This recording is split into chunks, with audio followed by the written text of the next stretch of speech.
smile on your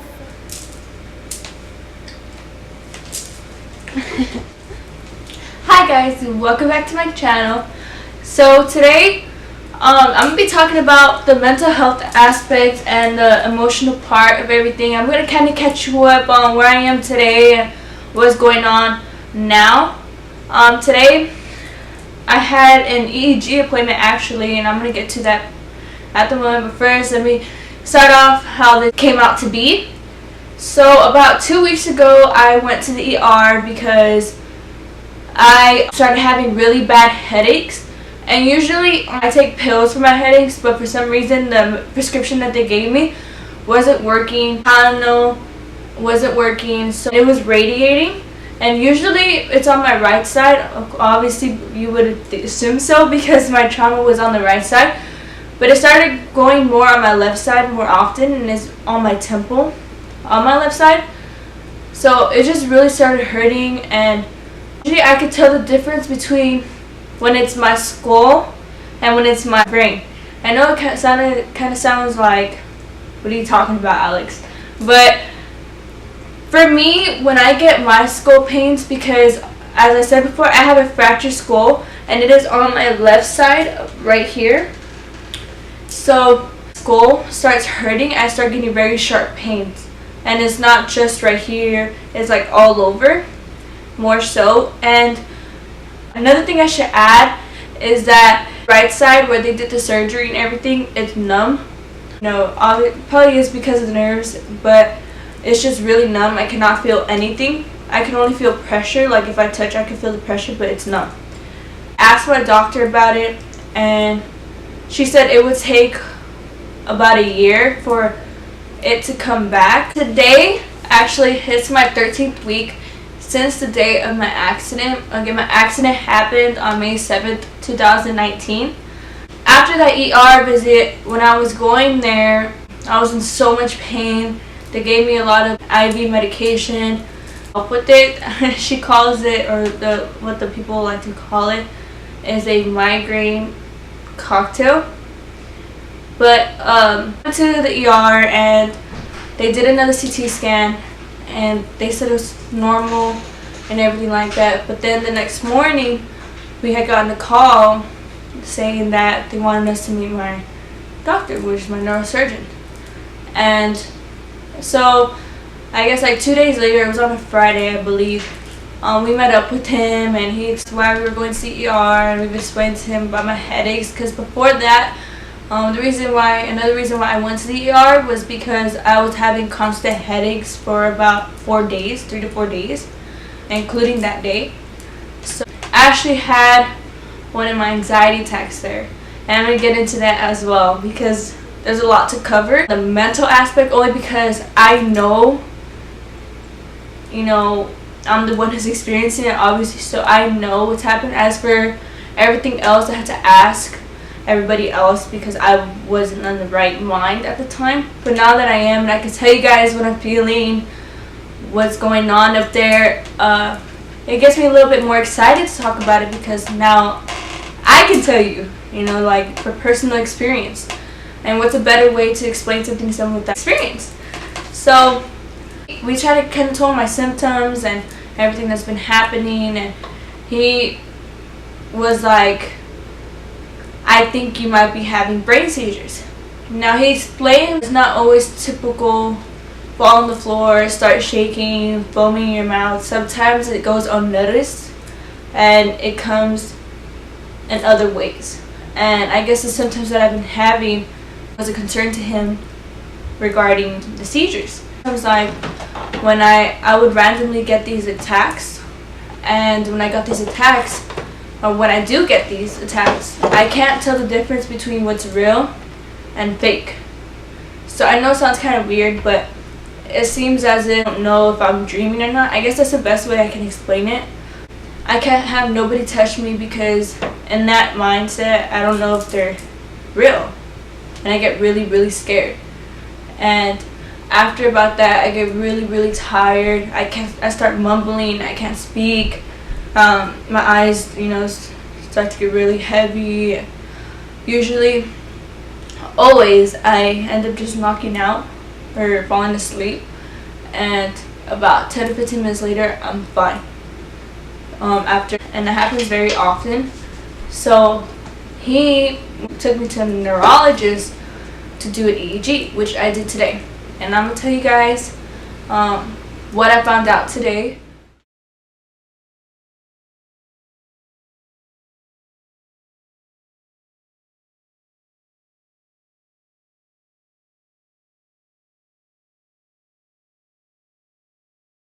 Then I did an assessment, a cognitive assessment, to see where my cognitive level is at right now, because it was a brain injury and because where the trauma was and everything, I was at risk for severe brain damage, you know. So they want to see how I'm doing now that, you know, everything's kind of cooled down, just to see what's going on. They asked me questions like, they showed me pictures of animals and they asked me to name the animals. They asked me to do subtraction from like 100. It's pretty complicated. They asked me to do words that think of words that start with F that doesn't include a location or a name. They did like a number thing for me to connect the dots.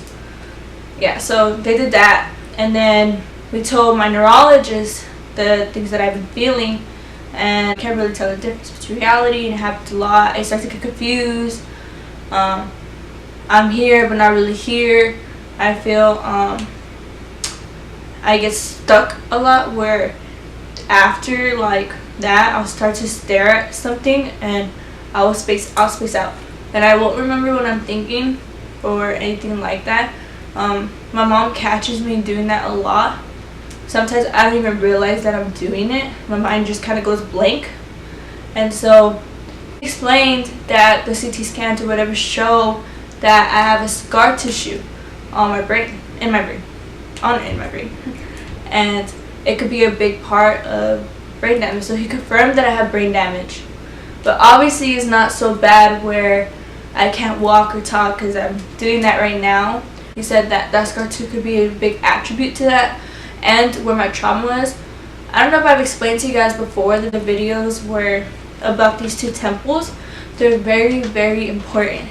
So this part of your skull is really sharp where your temples are. So you can imagine your brain hitting that, because everyone's brain is like what they call the texture of like jello or fudge, you know. It's very, very, it's not much you can't sew a brain back together, you know. It's just something that it has to heal on its own, like a regular scar that you have. The temple where my trauma was, remind you, it's all right here. Big, your frontal lobe, which is mine was damaged, is a big part of my brain damage as well. And he explained that the anxiety attacks that we've been calling it are not anxiety attacks. I can't remember the medical term that he said, but I promise you guys, once I find out, I'll update you. But he called it a medical term where that he said that I have, that we have a misconception of calling them panic attacks. So he confirmed that, and it was very comforting, because, you know, when you're going through something like this, you start to feel like you're going crazy because everybody's telling you, you know, you're okay, nothing is wrong with you. But then when you start feeling that way, where, you know, you start getting these attacks or whatever you want to call them, or like feeling kind of different and not really yourself, you start to think that you're crazy, you know, because it's like, well, everybody's saying that I'm okay, so why don't I feel okay? But it was real comforting to know that it wasn't just on my head, that there's an actual diagnosis for it, that everything I'm feeling, I mean, it's not very normal, but it happens, you know. It's very comforting to know that, you know, you're okay, and it's okay to not be okay, you know. And during this whole process, that was my problem, was that since everybody was like, you're okay, I tried to make myself believe it, you know, where I was like, you know what, I am okay, and I am okay, you know. Obviously there's a lot of blessings that come with this. I'm still talking, I'm still walking, I still can kind of function normally. But my EEG, I actually had an attack there. I don't really know why. I'm telling you, it comes randomly, but I just know that they had put the scan on and I was laying there, and she told me not to go to sleep. So I was kind of stuck in a stage where, you know, when you're falling asleep but not really asleep, like you're still awake. I was stuck there. I can imagine myself, and I do this often, it's not just then, it was when I sleep. I imagine myself getting up, moving around, and then when I open my eyes, I'm not moving or getting up around. I'm just seeing myself do that. I don't know, it's kind of hard to explain. It's very hard for me to explain because it's just kind of something that you really have to experience. But I was stuck in that, and I started thinking about random things, and you start to feel stuck in your head, and they're asking you questions. You're awake, but my mind is somewhere else. Like, I can't explain it. Reality games where like you put on or whatever, and like it feels like you're doing certain things but you're really not, but you're moving. That's how it is. That's the way closest thing I can compare it to. Neurologist also thinks that I'm having seizures, so he wants to do a EEG where I wear for 3 days at home so that he could really catch my brain waves. I took one also today, so he wants to look at that one. It was great, you know, it feels great that, you know, you're not just making it up. That I have, I guess it's post-concussion, or post-traumatic concussion, I would say. Kind of like PTSD, but just like where my headaches and everything is just another, I guess another form of concussion. What I found out from my neurosurgeon was, because I kind of asked him, you know, I really want to understand, and you know, before I wanted to understand it for so bad, but it was like I knew I wasn't ready. So once I started kind of grasping everything together, and I started realizing, like, I want to know. I want to know what happened. I want to know how it happened, you know. So I had asked my neurosurgeon, and he was like, well, your blood clot was so big. You had 2 brain bleeds, and then you had a blood clot, and the blood clot formed. And it was so big that it pushed my brain to one side of my head, which I'm assuming is my left side because my trauma happened on my right side. And if we were to do a CT scan right now, I would be able to see the hole where my blood clot was. So that's another information that I've, you know, learned also. It takes me a while, a little bit longer now to process things, where like if somebody's giving me a bunch of information, it'll go like take a little bit longer for it to really register. The whole process from the beginning till now, my problem, I believe, is trying to accept the person, trying to be the person that I was before. And for anybody who's going through it right now, or you know, or somebody who wants to understand it, after, at least personally, I read other stories as well that it happens to them also. After that kind of injury or like that, you're not the same person, you know, and you don't feel the same. You start to think a little bit differently, and that's what's happened to me. I still think the same, don't get me wrong, some of the same things before, but now I think about other things also, and I've accepted that I'm not the person who I was before the injury. You know, I've accepted that, I've embraced that, I've embraced the new person I am. I'm not saying like I'm completely new, and you know, but a lot of the things that I used to think or try to be, you know, just isn't me anymore.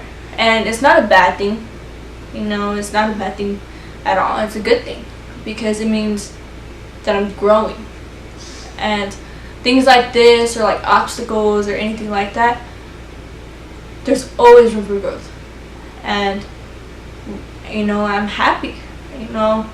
I thank God for all the struggles and the pains and the suffering, because it's making me who I am. It's forming a person. This whole process has pushed me past limits I couldn't even like fathom. You know, everything that I thought, like, if before I thought I could go through everything, now I can go through everything. And so can you, regardless of injury. You set yourself limits without even realizing it. You know, you can't sit in a box and wonder why you're not getting out of it. because you put yourself in that box. Find a way to take yourself out of that box so you don't even have a limit. And that's the best part, is that when you don't have a limit, you start to really dive into your potential. And I can say now I'm more in touch with my spiritual side, or myself. I gained more self-love for myself, because I deserve to, I believe I deserve to love myself. It's not an easy topic, and if it's hard to talk about it, can you really imagine to experience it? And I'm not doing this, for pity, or doing this for anybody to be like, oh, you should just, I'm doing it really to just reach out, to talk to other people, maybe touch a few of you. The emotional aspect of this is very hard, but again, I'm a positive person about this. I believe that everything happens for a reason. I'm a strong believer for that. I'm a strong believer in, in order to become a better person, whatever, you're gonna have to go through failures. That's just what it is. That's how life goes. And at first, I can admit to trying to really understand why did this happen, what was the reason, things I wanted to remember then and there, knowing that I wasn't ready for it. It took a while for me to accept the fact that I don't want to know the reason. Don't get me wrong, I have my bad days. I get very sad. I get, I kick myself down. I don't give myself credit for a lot of things. But there's a difference between you soaking into the fact that, everything's all bad, and then there's a difference between you getting yourself back up, dusting yourself off, and knowing that you can get through it. Because there's no enemy worse than yourself. And if you are not an enemy to yourself, there is no enemy. Because if you're very, self-positive, self-love, you know you're going to do this, you know you can, then nobody else can affect that, and the only person who's going to be able to affect that is yourself. And if they do, it's because you let them. You allow them to push you away from that. And it's okay, it takes a while for anybody, not just with the head injury, just in general in life, to be able to grasp that, and it's open. My messages are open. I always think my social medias, my Snapchat, everything like that, to reach out to you guys. And it means a lot to me for anybody who's watching, whatever, to come with me on my journey, because I'm also doing this for myself, but I'm also doing it for you guys, to really understand, have a new perspective on things, and just want to thank you guys for watching all the time. It's a hard process, mentally and emotionally. There's a lot of obstacles I go through every day. There's a lot of thoughts that I have to push away. I watch motivation videos all the time. I think of other things. I read, I write a lot, and but I'm still here. I'm glad I'm able to talk about it a little bit more. Before I really wasn't able to, but now that I'm kind of learning things along the way, I want you guys to learn it with me, along with me. As for what an EEG is, if you guys don't know, it's a test to catch brain waves on your right and left side to see if there's a difference, to see if you're having seizures. And it's not just that, it's just in general, but more particularly my case scenario is for seizures, to see if there's any abnormal brain waves or how it's working. But thank you so much, guys, for watching. Please like, share, and subscribe this video. Thank you again for coming along with me on this journey. It's a very tough one, but I'm glad to be able to share it with you guys along the way, learning with me, feeling what I feel and everything like that. I'll keep you guys updated after. I'm going to be recording and vlogging my process with when they have me do it for 3 days, I'll definitely make a video about it, how I'm feeling, how's it going, and yeah, I'll update you guys as soon as I can. Thank you so much for watching. Bye. Jeez Louise.